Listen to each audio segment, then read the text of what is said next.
You got your shit turned on? It's on, right? Yeah, we got dots. It's on. It's on. Game on. Oh, okay. So we got churches. Huh? We got churches. There's a lot of people in my life, in and out of my life, that really, really hate churches. I'm not talking about the chicken place. I'm talking about the place where people gather to to do that kind of stuff. Mm-hmm. And I am under the belief that a lot of the older people in these systems, in these churches, don't necessarily believe there's a place in the sky that everybody goes when they die. They're a part of it because they know it's a support group for their community, and it makes their community stronger. Mm-hmm. And I think that's 100% what churches are. I think that's the one of the largest parts. Yeah. Largest aspects. And I try to relate this to people I know that just hate religion and churches. And I'm like, hey man, there's a lot past that initial hate thing. That's a closed-minded approach for sure. I think so too. And then a lot of the churches too, they do like community outreach programs and shit. Like they're involved with like NA and AA programs. They give the space for these programs to function. They help fund them. So even if you are a church hater and you want them all to disappear, who now helps with the problems in the community that the church is no longer there for? I can understand for sure the how do I want to put this? A little bit of the hate that goes towards like some of those mega churches, like the Lakewood churches, things like that, like that from the outside looking in, right? I mean, we're not in their financials, so we don't fucking know, but it seems like they could do a whole lot more to help their community than they do, right? Like, well, let me throw the wrench in that though. Mm-hmm. For them, their community is an ultra wealthy class of individuals. So they are helping their community in their way, right? Yeah, I guess, yeah. So I think that's more of like a class thing. It's kind of a matter of perspective. Yeah. Right. Ultimately, though, I mean, I don't think any of them force anything on anybody, so you can't hate on them too fucking hard. Right. Right. Also, I mean, those churches are privately owned. Mm-hmm. So there may be some seemingly moral obligations, but there's not really any obligation to open your doors in times of a power outage or a hurricane or something. There's really no obligation to open your doors to let people fucking camp out in there and potentially ruin what the fuck you've spent your, hard-earned time, money trying to build. So yeah, that's a weird one, man. I mean, I can understand people's hate to an extent. I think it's a very closed-minded view. I think they get wrapped around the axle a little bit with the religion portion of it. Yeah. Because that's the foundation of the establishment, right? Mm-hmm. But it kind of establishes their guidelines. But most of the other stuff is really it's a support group. It's community is what it is. Yeah. It's no different than, I mean, that's why. Yeah, more times than none. That's why the Freemasons exist. That's why the Knights Templar exist. That's why all these fucking places exist. They're just a group. They're a support group. They're a community. But unlike those other groups, this is the biggest group that takes people in when they're down and out. Correct. This is the biggest group that helps support people when they need that support in their life. And you have extended families, so to speak, as well. Because right. You're a member of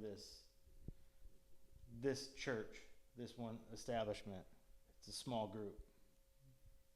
But if you need to, they can reach out to these other establishments around. There are other networks. Mm-hmm. So it's kind of like a religious hospital type thing. How like you might have specialists over here that really specialize in that kind of thing.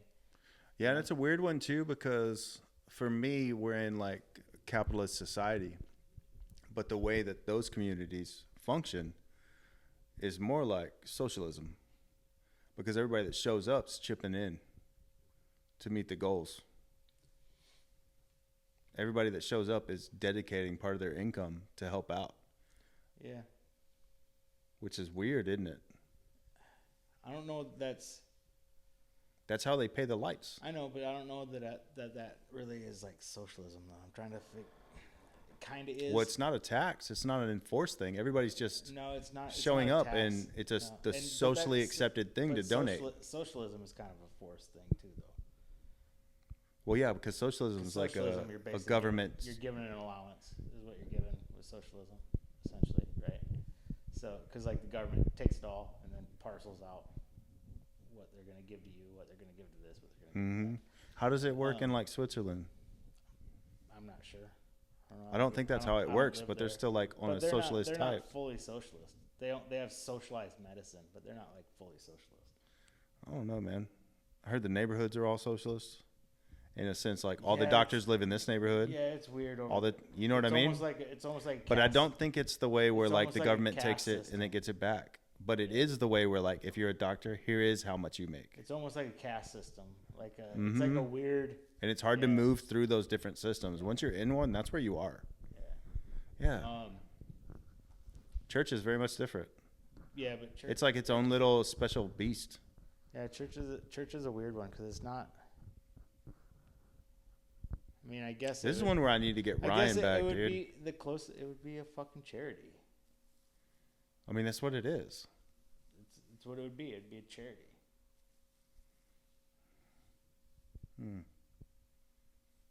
I mean, that's the way it's treated. All your tithes, you can count them as charitable donations on your taxes. Yeah. Which is fucking crazy because most of the churches are, what is it, 501Cs or whatever? C3s? Yeah, I heard a weird thing about that. I don't know if this is true, but I heard a weird thing about the biggest hiccup to getting your tax break being a religion, right? Well, there's two. One is that 3 different individuals have to sign that piece of paper. So it can't be a solo project. You know what I mean? It has to be 3 separate individuals. So it can't even be like a married couple starts a thing. You got to have 3 adults. 3 adults' names are on the line with it. The other thing is you're not allowed to talk about anything except religion in that building. So you can't go and have like your militia meetings, shit like that. If you do any of that, all of a sudden your tax exemption is gone. You know what I mean? If you get caught. Yeah. Chances are you would get caught. So yeah, if you have a thought out there of opening a church so you can start your own militia, bad idea, homie. Don't do that. How do they get away with doing like AA meetings and shit then? That's different. That's not the leaders of the church doing the thing. That's them giving a space for somebody else to do it. But okay, so it's not. Yeah, no, an AA meeting is a very different. Building. It's not the building. It's the people that have signed up to receive the tax breaks can't discuss other things other than religion. Right. Anybody else could. I think that's that weird area. You still couldn't have a room where the militia could come meet. If you, me, and someone else all were signed on to this C3, 501c3, and Natalie wanted to use one of the rooms for whatever meetup, and we said, yeah, go for it. We weren't there. I think it's still a thing where you have to know what that meeting was about and like why it was formed. If they're doing something in secret and you don't know, that's a whole different thing, but you would still have to prove that probably. Okay. Yeah, if they're doing some scandalous shit, especially if it's some anti-government thing, you know what I mean? Like, you're going to get in trouble. But yeah, I'd looked into it because I was like, man, starting your own church, that could be a thing with like tattoo stuff. There's a whole spiritual journey thing going on here. And this church does exist. The Church of Body Modification, it does exist. It's a real fucking thing. You can give them a donation and sign up. Then you can get your face tattooed, go to work the next day, and they can't fire you. It's a thing. It's a religious exemption. But the more I looked into it, the more of a pain in the ass it would be worth than trying to get a tax break. If I ever went that route, it would be because I found God and I needed to do that. Well, and it's only because there's a weird thing too. It's only really a tax break for the church. It's It's not a tax break for the individual. 'Cause False. If you're getting a salary, you're paying income taxes. False. Really? Absolutely 100% false. What about the employer or the employees? The preacher of said church signed on to owner of that church and the 501 blah blah blah. 100% of all of their personal assets of their house are tax free too. Really? Yes, sir. There's a big benefit to it in the tax realm. Yeah, dude. I think that even involves like property tax and shit. This is why we need to get Ryan back on to talk about it. He's very knowledgeable about this because his dad owns a church. He grew up in a church, did the youth ministry, went to work for Lakewood for a while. Scrog? No, the guy we had on the pod. You remember the youth minister dude? Oh, yeah. It's been like over a year ago. Yeah, that dude. He's who schooled me on all of this. That's why I even know any of it. But yeah, there's big tax breaks if you're like heavily involved in the church. The only thing I will say is for a while I went to one of those like non-denominational churches, you know, where they play the guitar music. Mm-hmm. And was it like AA forced? Was it AA forced or no? What do you mean? Like you went to AA, no, and they made you go to church? No. It was my wife was brought up in like Catholic churches and shit, so she just felt like that was part of her life that was missing, and so she wanted to give church a shot again. I was like, all right, whatever, I'll go, but I'm not gonna go to a Catholic church. I'm not gonna try to learn all these choreographed dance moves and all this shit. And so I'm partially convinced in Catholic church all that shit exists to keep you awake. Catholic services, 80% of that is very boring. They're pretty brutal, and then they confuse the fuck out of you with their sing talking, the peace of the Lord, or the peace of the Lord, or the peace of the peace of the peace. All this fucking weird shit. But anyways, we went to this church, and I don't really remember where I was going with this.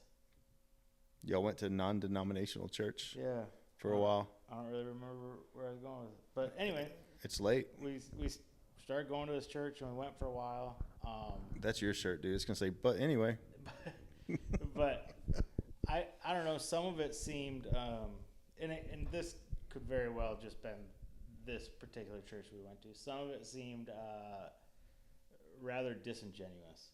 Like some of the people were very like they didn't seem very genuine. Seemed pretty fake, and it really turned me off from that particular establishment. I was like, I feel like I find that in any big group of people. Yeah, and that kind of stuff just rubs me the wrong way, I guess. Like I try to follow the golden rule, right? Treat everybody like they want to be treated, but try to like be myself. Add a little levity to things. Yeah. Fuck around, joke around a little bit, and some people they just kind of, I don't know. I've got weird vibes from some of the people. Dude, I fall short on that whole golden rule thing. Because I just treat everybody like they're a human. And if you're an adult, I treat you like you're an adult human. Yeah. And sometimes, more than sometimes, that's too much for people. Yeah. The only thing that I do, and I probably shouldn't do, is I will appease people from time to time. Like, they'll say something, and I'll adamantly disagree. But I'll just be like, yeah, it's not worth arguing with them about it. Like, yeah. Like, whatever, I don't have to spend a lot of time with this person. I'm just going to let that go. When really I should be like, no, you're kind of fucking stupid, and this is why. Yeah, I choose the battles. A lot of the time I don't. A lot of the time I'm like, yeah, whatever. But yeah, I definitely word it different. Because, yeah, if I'm in a disagreement, I try not to word it like, you're stupid, this is why. Yeah. I word it as, what makes you feel that way? Yeah. Like, where are you seeing that at? Where's that perspective coming from? I make them question it so I know, so that I can verify that what I'm hearing is right. And then also, maybe they actually might be onto something and I'm the fucking idiot. And I try to play that card before I let them know I'm a fucking idiot. And then they make me feel bad about myself because they know more. Does that make any sense? Yeah. I mean, yeah. Because, yeah, I know I'm an idiot. And a lot of the things I think and do are fucking dumb. So yeah, I look at everything like a learning moment, I guess. But that's probably just me turning into a geezer. I mean, I like trying to understand where other people are coming from, for sure, their perspectives, right? Because everybody's got a different lived experience, so to speak, right? True. Everybody's brought up different. Everybody's reality tunnel is so different. Everybody's been surrounded by different types of people throughout their lives, right? Some people have been surrounded by fucking scoundrels their entire lives, and they don't understand that not everybody's trying to fuck you all the time and steal shit from you. Not everybody's trying to do that, so it's life is a weird fucking deal, dude. It's a weird fucking, just the thought that of how many choices have been made to get you to exactly where you are today is fucking nuts. Yeah. Like, and not just your decisions. Yeah. Everybody's decisions led to this. Mm-hmm. It's fucking crazy, right? A crazy, confusing spider web right there, man. Mm-hmm. Yeah, and then that just makes me think of, you've seen like the ancestor box of like the numbers. Like it took 2 people to make you. It took 4 people to make them. It took 8 people to make them. So it confuses me with any kind of Bible story. Because all we're talking about is more and more fucking people. So how does that turn back into 2? That makes no sense, right? Well, and technically we'd all be inbred. Yeah. I think the Noah's Ark story and all that shit is more of an analogy for how it could have just been like DNA. I think a lot of it is, and then I don't know. I don't know what to think because like. Oh yeah, well let's just go with this then. I listen to. Do you think there's a creator? I mean,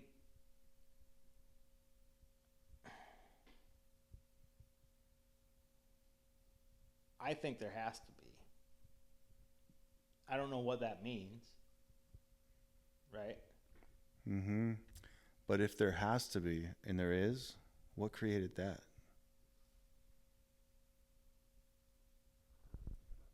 Another one. I don't know. Like I said, I don't know. I don't know what that means. I don't know that it really means that it's like an all-knowing God.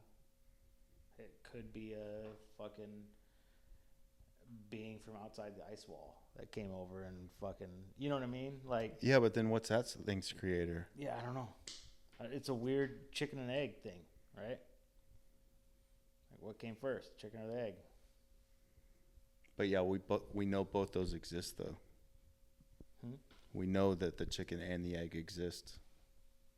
We have the tangible proof. What is the tangible proof of the creator? Yeah, but no. That's, you're saying what created them. So you're going down this line of like what came first, right? Well, it's the same thing with like the chicken and the egg. Because theoretically, to get more chickens, you need an egg that's fertilized. But where'd the first chicken come from? Mm-hmm. And science will tell you dinosaurs. But you're telling me dinosaurs went from this big to immediately just a fucking chicken? Yeah. You know what I'm saying? Like, I don't know. Kind of with Mel Gibson on the, I don't quite buy all of the, I think evolution is a real thing. I just don't think evolution is a real thing in the way it's been like taught to us. Yeah, I don't think we know enough yet. Like I think animals, we're just guessing. We don't know enough. Yeah, yet. I think animals do evolve for sure. They pick up different skills. I mean, I saw foxes get domesticated, like full domesticated, in like 4 different breeds. Yeah, which happened in a very short period of time. They definitely evolve, and they naturally evolve too. Like look at rattlesnakes here in Texas. Mm-hmm. Because wild boars, they don't rattle. Eat them, they stop rattling. That's evolution. They've evolved, right? That's evolution for sure. Now, do I think that a rattlesnake will eventually evolve into one of us? Doubt it. You know what I mean? Yeah. Just like.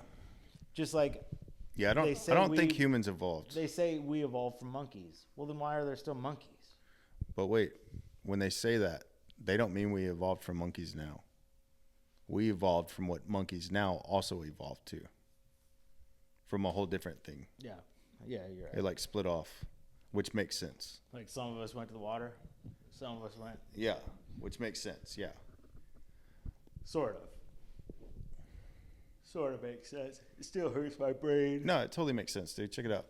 Wolves made different kinds of dogs. Which also hurts my brain. Some are really smart, and some are not. I don't understand how my dog came from a fucking wolf. At all. I understand where your dog is far more understandable coming from a wolf than mine. Yeah, dude. For real. I got a miniature wolf. Yeah. You have a little tiny fucking wolf. Yeah. Little bitty fucking wolf. The little wolf's tight as fuck, too. God, I've gotten so close to that dog since we killed the other one. Fuck, I've gotten close to this dog. I'm like, you better not fucking run away or die anytime soon, motherfucker. Wait till you have to kill that motherfucker, too. Jesus, dude. That one won't be as hard. It'll still be hard, but it won't be as hard as this one. Like, one time I had to fire a best buddy type of ordeal. And it wasn't my personal best buddy, but it was the guy I shared a room with. And at the time, we were all like paying a rent to the studio to work there. And this guy never had his rent. You know what I mean? Mm-hmm. And he never had his rent. And he was like, I don't have rent. Sorry, guys. But at the same time, he's like buying a huge big screen TV and throwing UFC parties at his house. So we all made a unanimous decision. So he had to go. It was the principal because he wasn't even making an attempt. Right. He had to go. Yeah. He wasn't helping the team, so he had to go. Well, the owner of the shop at the time kind of wasn't like the leader. You know what I mean? He was just there. His name was on the building. But that's also why we were paying rent, because bills and shit weren't getting paid, so we had to take it out of his hands. Paid rent and then fucking made sure the bills were getting paid. So he wasn't like in a position to be willing to fire this guy. Everybody else wasn't. So I was like, I'll fucking do it. And then the guy showed up to work that day. And I was sitting on my side of the room, and I couldn't really say nothing, but he felt the tension. He's like, what's happening? I couldn't get the words out. I couldn't do it. Right? I didn't realize how close I was and how hard this was going to be because I'd never been put in that position. And then he's like, I know what it is, right? Y'all want me gone, huh? He's like, don't worry, man. You ain't got to say it. I'll just pack and go. And as he's doing that, I start getting teary-eyed, and then I got to go out back and fucking cry all day. Meanwhile, this motherfucker ain't got a place to work. You know what I mean? You've always been a little bitch, huh? Dude, that shit was rough. But every time I've had to get rid of somebody since then, it was never as hard. Because that was like hardest fucking scenario ever. Yeah. Hardest scenario ever, dude. Yeah. It's like the pop and the cherry thing. Yeah. Yeah. So now if somebody's going to go, they got to go, and this is business, and this is why. Well, and I think there's some maturity with it too, right? Like at a certain point, like, you know, when you're younger, it's kind of like you kind of have this vision that the people you work with, you spend a lot of time with them, so they start kind of seeming like family almost. Yeah. And really it kind of is. That's why I call it like work husbands and shit. And it sort of is. You spend a lot of time with them, dude. From a time perspective, it is. But in reality, it absolutely fucking is not. Well, I beg to differ. Really? You live in a completely different work environment, brother. Correct. I live in a work environment where they very much become family members. Maybe I'm just callous too, because I've done a lot of project work where you spend fucking 80 hours a week with this group of people for a year and a half, and then fucking later, Pete deuces. Yeah. And we leave. So maybe that's why I'm a little callous to it too. But like most of the time, like I don't really want to hang out at all with the people I work with. I fucking deal with them enough, and they piss me off enough during work hours. I don't want to hang out with them on Saturday. I feel like I've had a few jobs that never lasted long. They were like plant jobs and shit like that, and it was a different environment. Mm-hmm. See you at work fucking later. We don't talk about nothing in our personal lives really. There's a select few. There's a fucking very small handful of people that I to this day keep in touch with from back in the day. Like very small. But yeah, like right now, I was telling somebody this earlier today. Natalie and I have now shared 6 years of work experience together. But I've seen her, which is crazy. I kind of feel like she just started doing this like 2 years ago. I know, right? Feels weird. Yeah, fucking nuts. But yeah, she was here before COVID. She was full on tattooing by the time COVID got here. Because COVID doesn't seem like And it's already 5 2025, dog. Yeah, it doesn't seem like it. But yeah, she got here in 2019. But also, I met her when she was still like a kid. I've seen her settle down with her guy. I mean, to us, she still is a kid, But I've seen her settle down with her guy. I've seen her go through pregnancy, have a kid, and now she's raising this kid. You know what I mean? And it wasn't from afar, from a work distance. yeah. So, yeah, I don't think she will understand this because she doesn't like get invited to a party. You know what I mean? But that's just because I'm a fucking idiot. But she won't understand this till her kid is older or until she's like in the same position. Maybe she taught somebody how to tattoo and they've been around a while and she gets to see them grow. But yeah, if she's struggling, I'm struggling because it feels like a fucking kid. It doesn't feel like a coworker. Yeah. It feels like one of my fucking kids. Yeah. You know what I mean? So yeah, when she gets down in the dumps and shit, it affects me mentally too. Mm-hmm. But I can't ever fucking tell her that. Yeah. Because then it's going to make her feel worse. Well, you just did. She ain't going to listen to this. Yeah, she And if she does, that's cool that she listened to it. Because it's probably something I could tell her, but I don't want to because dad perspective, it's that same shit I was talking about with killing the dog. I don't want her to bring her down with fucking my weight. Yeah. I need to carry that weight. Yeah. You know? Yeah, I wonder how much of that's just fucked up being a man. Maybe I need to go to church, talk that one out. That's a fucked up thought, isn't it? That shouldn't be a thing. But I totally feel that way. And it's not because it's coworker. It's because it's become like fucking family member. Yeah. Yeah, she's an abused stepchild, but still. Yeah, I can see that in a scenario such as this where you have the opportunity to be much more selective with who's in your sphere, right? Right.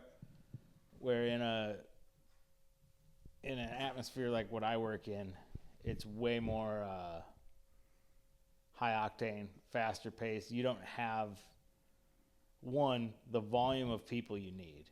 You don't have the luxury to fucking cherry pick every single person. And if you do somehow have the luxury of having a fucking phenomenal team, at some point something happens that throws off the chemistry or the balance in that team. Somebody leaves or somebody gets a promotion. Somebody bangs a secretary, then 3 people get fired. Something goes down and it throws off the whole fucking juju.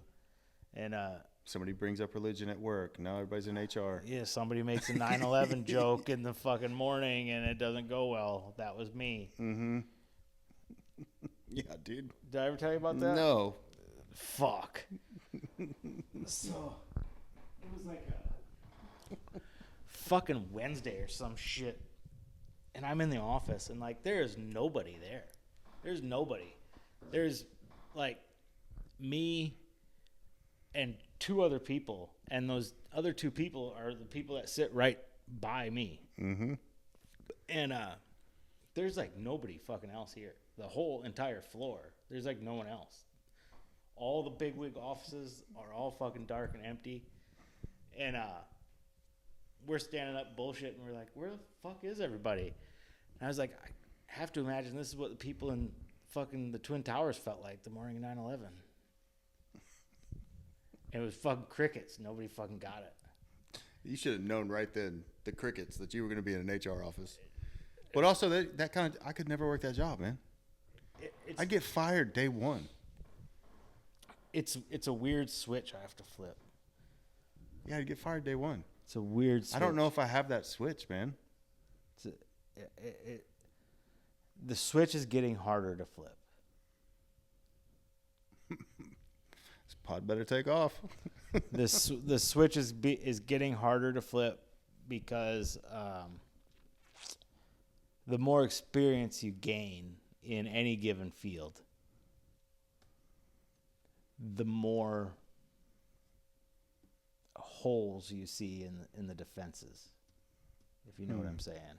Like the more you understand the reality of the game. Like there was a time when I would drive through like downtown Houston, and I'd look at all these high-rise office buildings. I'd be like, oh, the people in those offices, they really got shit figured out. No, they know what the fuck is going on. Now I'm in one of those fucking high rises, and I realize that everybody is just like fucking me. They're white knuckling through this shit and making shit up as they fucking go. And I'm absolutely fucking shocked that society is held together as long as it has. It makes no sense. Like, I've been on construction jobs in fucking refineries, chemical plants, all this shit. And every time you see on the news that some plant fucking partially exploded and it's on fire, everybody's shocked. I'm the opposite. I'm shocked that this shit doesn't happen 4 times a day. Yeah. I've seen the people that fucking put this shit together. Like, they are not the smartest people in the world. Myself included. Yeah, it doesn't make any sense at all. It doesn't make any sense. I think I hit you with that adult age that my wife was cluing me in on the other day. The what? The adult age. Like, your age starts over at 20. Oh, yeah. Makes sense. Makes a lot of sense. Does it start over every 20 years? Or does it start over at 20 and then... I think it starts so over when at you're 20. 80 or 60? Yeah. Yeah. Which makes way more sense. Because, yeah, at 30, you're still completely retarded. For the most part. Completely retarded. Even if you don't outwardly seem... If it seems like you got your shit wired tight, you're just blindfolded. Mm-hmm. You're just blinded running through fucking life chasing a corporate gig or something. Mm-hmm. You know what I mean? Chasing money, doing something. You're still blinded. Yeah, I think, yeah, 30, maybe even up into 40, and maybe this is just my own perspective, where you see life like through your lens as like, is this going to work out or not for me? You don't really see a bigger picture of how you just fit into the wheel of everything else. Because I don't think the real working out for you is ever a thing. I feel like there's other. I think it's all connected to everything else around you. I feel like there's some other life events though that have an impact on that, because I know. I think having a kid is one of those things that impacts and kind of puts things into perspective for you, right? Like, you had your twins young.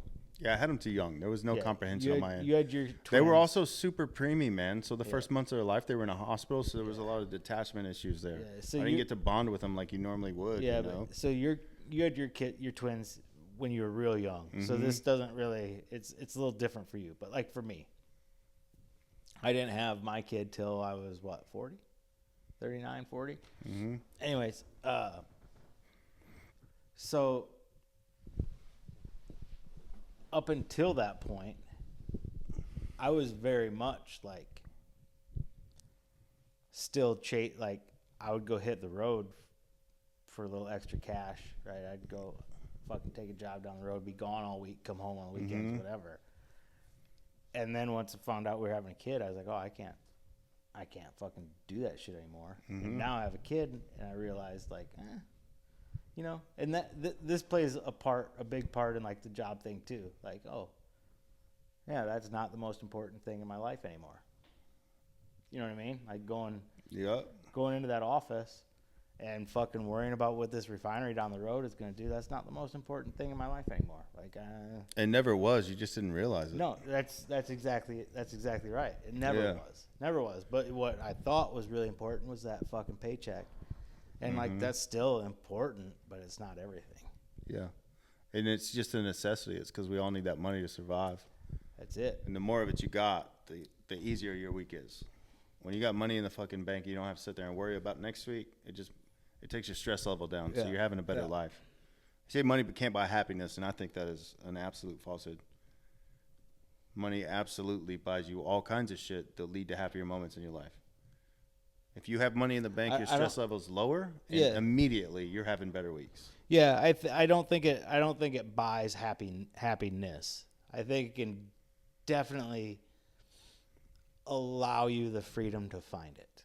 There you go. That's a good way to put it. It's a real good way to put it. And yeah, just like because that's all it does. That's all. Yeah. The more money you have, the more freedom and the more time you have. Right. That's really all it is. And I agree with you on the kid thing, where it changed a lot of people's minds about like life and what it is. I just think for me anyways, it put things into perspective. Like it changed my outlook a lot. It went from some of the considerations for employment, basically up until the point when I had a kid, there was one consideration for employment. Being at home. Nope. Pay. How much money can I make? It was really the only thing I put into consideration. Pre-having a kid. Pre-having a kid. Right. Post having a kid, it's like, I'll take a little pay cut to not have to ever leave the house. Mm-hmm. Or, like, ever leave town. Like, dude, I can be home every single night. Like, that's I have tight. a good friend that's got 2 young children, and he was chasing the pipeline as a welder, making great money. Mm-hmm. He didn't do it very long. He just quit, and he just do side gigs now, and he'll be poor on purpose. Mm-hmm. Not because he like wants government assistance or something like that, but he doesn't want to spend his time away from his kids. Mm-hmm. He wants to be there. I mean, your kids. That memory is important. It's not important just for you. It's important for your children too. Your kids need